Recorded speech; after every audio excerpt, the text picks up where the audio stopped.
Hi, I'm Andy Miocha and you're watching A News. Here are the headlines. Justin Trudeau resigns as Canadian Prime Minister. Elon Musk's remarks on European politics provoke reactions of London and Brussels. This year's Golden Globes for top performances in TV and film awarded in Los Angeles.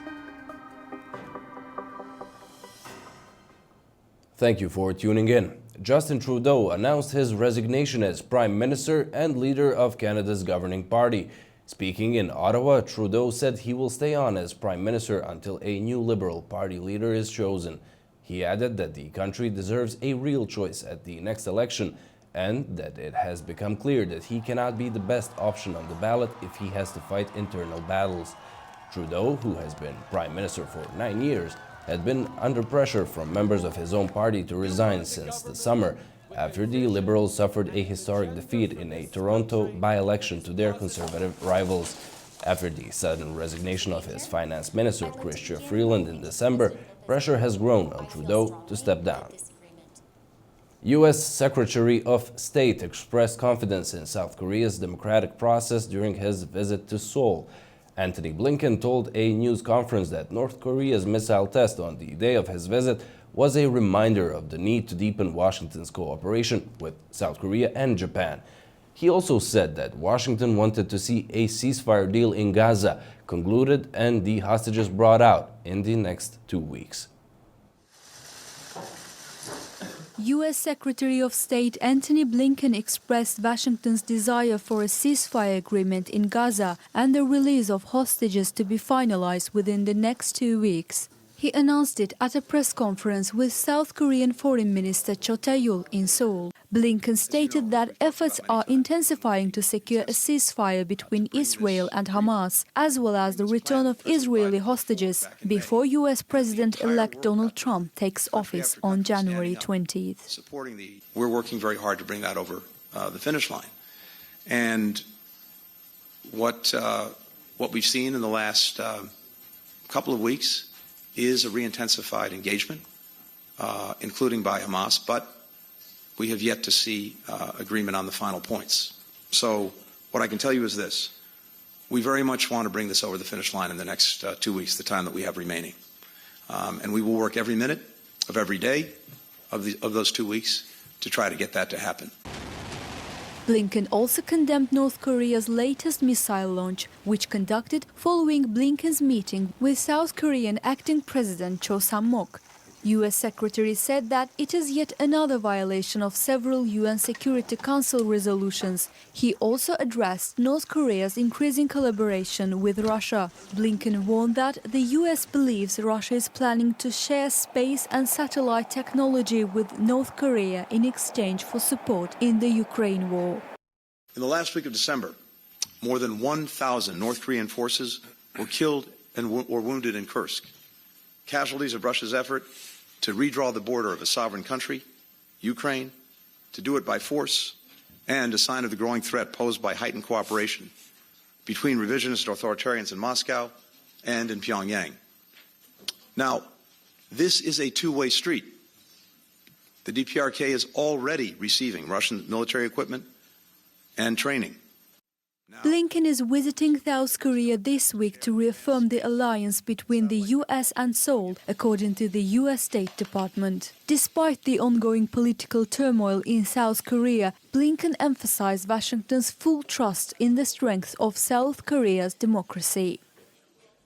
Just a few hours before Blinken's press conference, South Korea's military said that Pyongyang launched what appeared to be an intermediate-range ballistic missile.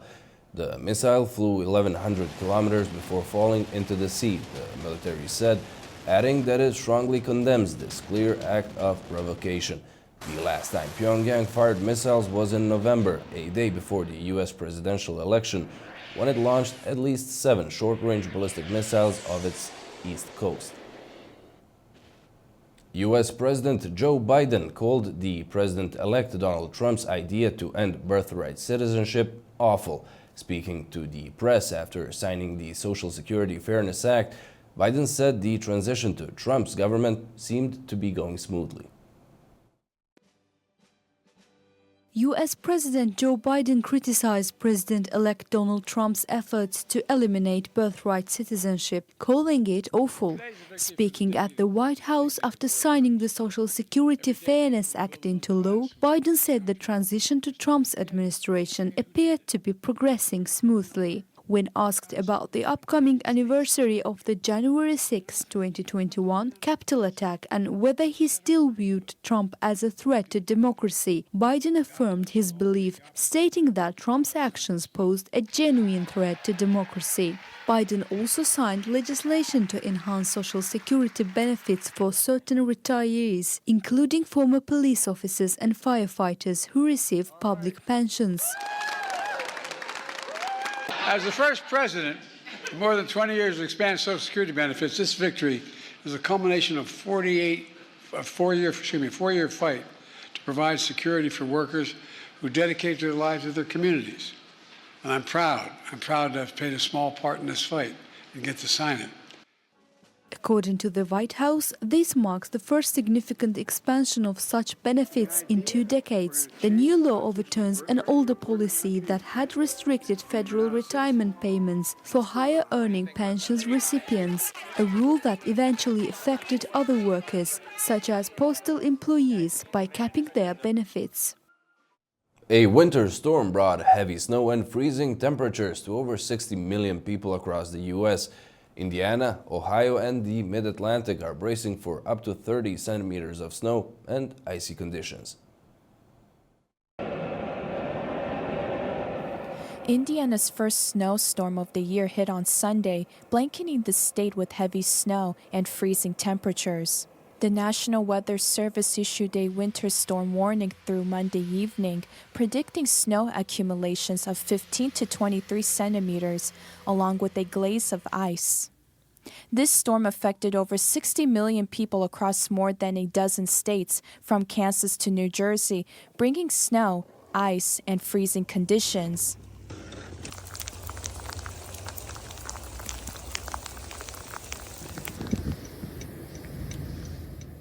Cincinnati, Ohio was particularly hard hit, with snowfall expected to reach 18 to 25 centimeters.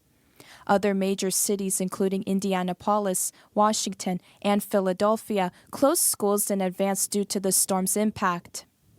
The storm is moving toward the Mid-Atlantic, with Washington, D.C. bracing for heavy snow and bitter cold as the U.S. Congress prepares to certify Donald Trump's election as president on Monday. Blizzard conditions were reported in Kansas and northwestern Missouri, where roads were covered in snow and ice, prompting warnings to avoid travel. Freezing rain in parts of Kentucky and West Virginia created hazardous ice accumulations. As the storm moves out, Arctic air will follow, with temperatures minus 12 to minus 6 degrees Celsius, below average across much of the East Coast and Great Plains. Several states, including Kansas and Kentucky, have declared states of emergency. Ukrainian forces mounted a second offensive in the Kursk region on Sunday, targeting at least 3 areas of the salient, making tactical advances, according to the Institute for the Study of War. The Russian Defense Ministry said Ukrainians launched a counterattack to halt the advance of Russian troops in the Kursk direction. Russia claims that Ukraine launched the counterattack in the Kursk region, targeting Russian forces with a combination of tanks and armored vehicles. Ukrainian forces have held territory in this area since August, further complicating conflict dynamic. On the other hand, Ukraine's Air Force confirmed shooting down 61 out of 103 drones launched by Russia overnight. Another 42 drones were lost through electronic warfare. No major damage or casualties have been reported.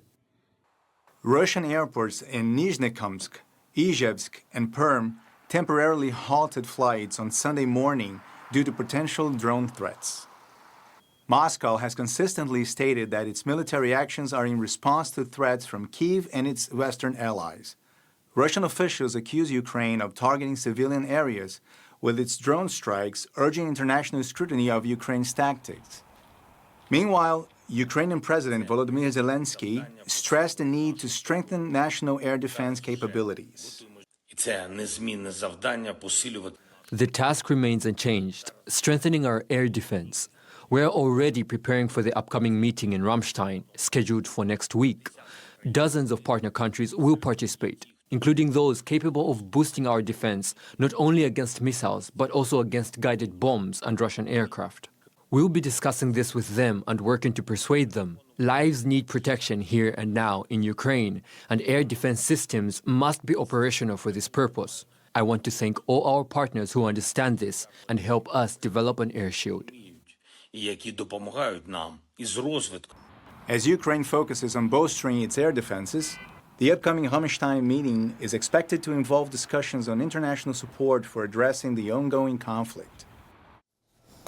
Austrian President Alexander Van der Bellen met with the leader of far-right Freedom Party Herbert Kickl in a bid to resolve the political crisis which erupted after Chancellor Karl Nehammer announced his resignation.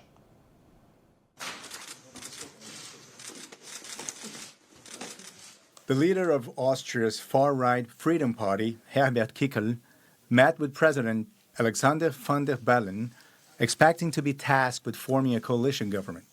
This follows the collapse of centrist efforts to establish a government over the weekend. The Eurosceptic far-right FPO secured over 29% of the vote in September's parliamentary election, marking the first time it has emerged as the leading party. Despite its previous participation in coalition governments as a junior partner, the FPO has never led a government.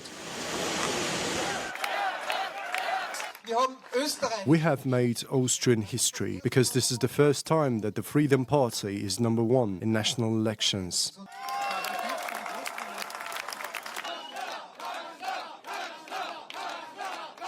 Political analysts describe Kickl as a, quote, very clear, focused, and aggressive politician. He now stands as the most likely candidate to lead Austria's next government. He avoids attending social events and has participated in Ironman ultra triathlon competitions, highlighting his physical endurance. Former French President Nicolas Sarkozy went on trial on charges of having received millions of euros in illegal financing from Libya's late strongman Muammar Gaddafi for his successful 2007 presidential bid. For more, we go to Paris and our correspondent Ross Cullen. Well, Nicolas Sarkozy went on trial here at the Paris Tribunal on Monday, the latest in a series of court cases for the former president of France. Now, this one relates to allegations that his election campaign team received illicit financing from the former Libyan dictator Muammar Gaddafi. Prosecutors argue that Nicolas Sarkozy and the former Libyan leader formed a secret pact whereby the former president would receive campaign financing totaling more than $50 million, and in return the Libyan leader would receive help to rehabilitate his image on the world stage. Nicolas Sarkozy did go on to win the 2007 presidential election, and after his election success did visit Muammar Gaddafi in Libya. Now, 12 other people are on trial alongside the ex-president, including 3 former French government ministers.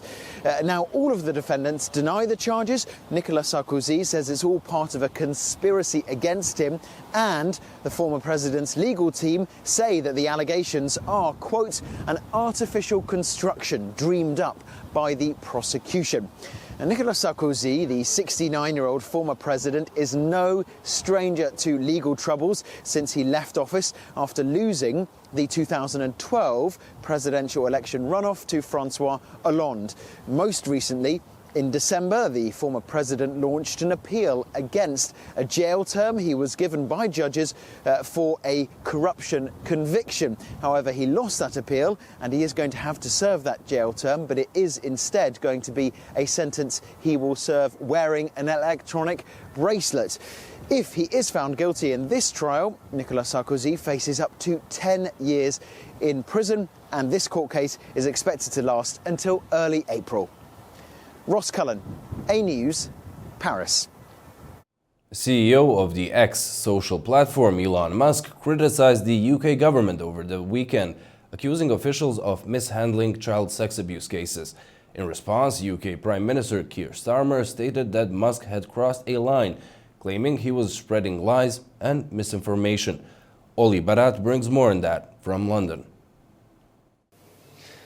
UK Prime Minister Keir Starmer gave a major speech on Monday about healthcare, but it was actually Elon Musk that almost all of the questions from journalists focused on, and that's because the US-based billionaire has been posting for days now criticism of Keir Starmer and some of his ministers about their record when it comes to the UK scandal around so-called grooming gangs. Keir Starmer, though, mounting a defence of his record and also the record of his safeguarding minister, Jess Phillips, on the issue. Keir Starmer saying that much of the criticism that's been coming the way of his government is based on what he called lies and misinformation, and he also criticised people for jumping on what he called the bandwagon of the far right. Elon Musk has been vocal in his views that Keir Starmer and Jess Phillips, he believes, should, according to his posts on social media, be jailed for their record when it comes to grooming gangs here in Britain. But Keir Starmer pointing to his own record when he was the Director of Public Prosecutions around child sexual abuse, and also saying that he believes that his safeguarding minister Jess Phillips has a very strong record on that issue as well. The reason that Jess Phillips came in for criticism from Elon Musk was a refusal, initially at least, to hold a public inquiry around one of the scandals in the English town of Oldham related to so-called grooming gangs or rape gangs. Now, she insisted at the time that that was because there had been several other inquiries looking into issues around child sexual abuse, but Elon Musk has been one of those online suggesting that that was a misstep by the UK's safeguarding minister. It was interesting with Keir Starmer's defence of his own record and that of Jess Phillips on this issue that he didn't himself mention Elon Musk by name. And the UK government is now trying to strike a delicate balance here. It wants to hit back when criticised, particularly over issues like grooming gangs in Britain, but it doesn't want to get too much drawn into a war of words directly with Elon Musk himself. And if Elon Musk were simply the owner of a social media platform, then it might try to ignore some of the criticism that he is putting out online. But Elon Musk, of course, is set to be a key member of the incoming administration of the President-elect Donald Trump. So it's a diplomatic issue for the UK as well. But Keir Starmer trying to mount a defence on behalf of his ministerial colleagues and his government and his personal record when it comes to grooming gangs in the UK. This is a scandal that has been revealed over a period of years related to a series of English towns and cities where gangs of predominantly British Pakistani men had been abusing vulnerable young women and girls. Elon Musk has picked it up online as an issue in recent days and has been very vocal, as I say, in terms of his criticism of the UK government, has even called for Keir Starmer to be replaced as Prime Minister. But Keir Starmer hitting back today, although, as I say, not mentioning Elon Musk at this stage by name. Oli Barrett for A News in London. French President Emmanuel Macron has accused Elon Musk of directly interfering in elections globally, including the upcoming elections in Germany. In a speech to French ambassadors, Macron stated, quote, "10 years ago, who could have imagined it if we had been told that the owner of one of the largest social networks in the world would support a new international reactionary movement and intervene directly in elections, including in Germany," end quote. We now turn to our Brussels correspondent, William Denslow, who has more reactions on Musk's messages to Europeans.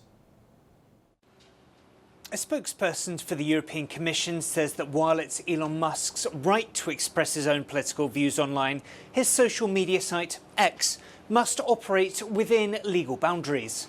Musk was heavily involved in Donald Trump's successful US presidential election campaign, but has increasingly weighed in on European politics over recent weeks.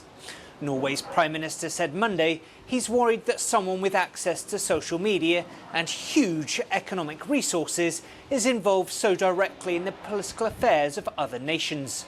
Germans head to the polls on February 23rd, and Musk is set to soon host a live discussion on X with Chancellor candidate for the right-wing Alternative for Germany party, Alice Weidel. He's previously called the AfD the last spark of hope for the country, and a spokesperson for the German government says the upcoming audio live stream is part of a campaign to influence the federal election. The European Commission says it's Musk's right to host such online forums, but it's currently investigating the social media site, accusing it of failing to sufficiently counter misinformation and illegal content. The Commission calls it an unprecedented situation, adding that they want to make sure social media isn't misused to give certain political groups preferential treatment. William Denslow, Frey News in Brussels.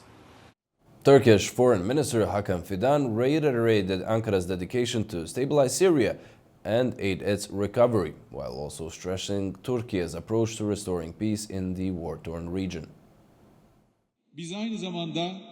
In his address at the Justice and Development Party's 8th Provincial Congress, Foreign Minister Hakan Fidan outlined Turkey's strategic initiatives in Syria, emphasizing that the process is focused on reintegrating peace and stability into the fabric of the nation.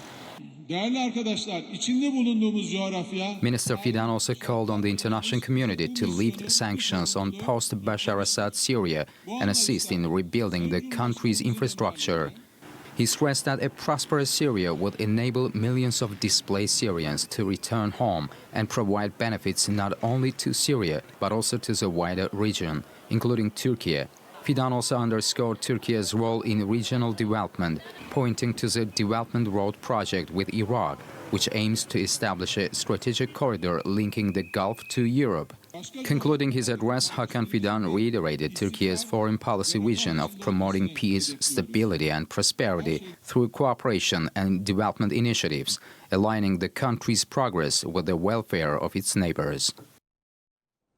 French citizen Martin Ryan went on trial in Azerbaijan on spying charges that the judge said could lead to a prison sentence of 10 to 15 years. He and his co-defendant, Azad Mamadli, were arrested in December 2023 under suspicion of collecting secret information and helping to recruit French-speaking Azerbaijanis to cooperate with French intelligence. Ryan told the court he pleaded partially guilty. The trial of Martin Ryan, arrested on charges of espionage for the French intelligence services as part of a criminal case initiated by the State Security Service of Azerbaijan, has commenced. Martin Ryan and his co-defendant Azad Mamadli were detained on the 4th of December 2023. Ryan, the chief executive officer of Mo Karama LLC, faces espionage charges, with the indictment saying that he was recruited as an intelligence operative by the French General Directorate of External Security.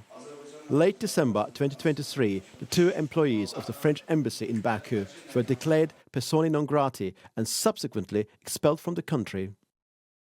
Azad Mamadli, a citizen of Azerbaijan, is being tried alongside Ryan on charges of high treason. During the proceedings at the Baku Court on Grave Crimes, presided over by Judge Ermin Rustamov, Martin Ryan was provided with an interpreter and legal counsel. On the judge's order, he was removed from the glass enclosure and seated next to his interpreter. Representatives from the French and British embassies were also present in the courtroom. Martin Ryan, a dual citizen of France and the United Kingdom, has been formally charged with espionage under Article 274 and that of 276. While he has partially pleaded guilty, the charges against him remain under review. Professionally, Ryan was involved in business in Azerbaijan, importing wine into the country. The court confirmed that he holds both French and British citizenship. The personal details of Azad Mamadli were similarly examined. Mamadli had worked as a lawyer at the International Bank of Azerbaijan from 2019 to 2023 before relocating to the United Kingdom to pursue further professional opportunities. At the conclusion of the session, it was decided that the trial will resume on the 19th of February to allow for the systematic and orderly examination of evidence. In business news, China's Xiaopeng Motors and German Volkswagen have agreed to expand their partnership to cooperate on ultra-fast electric vehicle charging networks in China. Volkswagen and Chinese EV maker XPeng will open their existing Chinese networks to each other's customers. That covers about 20,000 charging systems across 420 cities in the country. And they will explore joint construction of new co-branded sites. XPeng and Volkswagen first formed a partnership in 2023. At the time, the German giant bought a stake of almost 5% in the Chinese firm for $700 million. The company said they would jointly launch 2 Volkswagen-branded EVs in China by 2026. Volkswagen later stated that it had worked with XPeng to develop a new architecture for intelligent and electric cars. It said that would allow it to offer more affordable EVs in its biggest market. In the world of showbiz, LA hosted the Golden Globes Awards. The TV series Shogun and Baby Reindeer dominated the small screen, while The Brutalist and Emilia Perez triumphed in film. And the Golden Globe goes to... At the Golden Globe Awards on January 5th, historical drama Shogun dominated the television category, winning Best TV Drama, with actors Hiroyuki Sanada and Anna Sawai taking home Best Male and Female Actor awards for their roles in the series. Baby Reindeer was awarded Best Limited Series, with Jessica Gunning winning Best Actress for her role as a persistent stalker. In film, The Brutalist took home Best Movie Drama, and Adrien Brody was named Best Drama Actor for his role in the Holocaust survivor's story. Emilia Perez, a musical thriller, won Best Movie Musical or Comedy, and Zoe Saldana received Best Supporting Actress for her role in the film. Other notable awards included Demi Moore for Best Actress in a Musical or Comedy for The Substance, and Sebastian Stan for Best Actor in a Film, Musical or Comedy for A Different Man.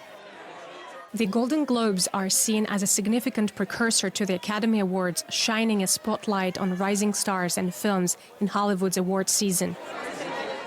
Now for some tourism news. Turkey's most popular holiday destination, Antalya, welcomed over 17 million visitors last year. Most of the tourists came from Russia, Germany, and Britain. The number of tourists arriving in Antalya in 2024 increased by 8% compared to the previous year and reached 17 million. Including the 353,000 transfer passengers entering the city from Antalya Airport, the total number of visitors to the city in 2024 was 17.3 million. Last year, the city welcomed 3.9 million Russians, who constituted the largest group of foreign vacationers, followed by Germans at 3.5 million and British nationals at 1.6 million. The other countries on the list of top visitors included Poland, the Netherlands, Kazakhstan, Romania, Ukraine, the Czech Republic, and Lithuania. Last month, the most visitors to the city came from Germany with 81,000, while the Russian Federation ranked second with 47,000 visitors, and the UK ranked third with 34,000. The Culture and Tourism Ministry has not yet unveiled the foreign tourist data for the whole of 2024. Well, that's all from us for now. Thank you for watching, and do stay tuned to A News.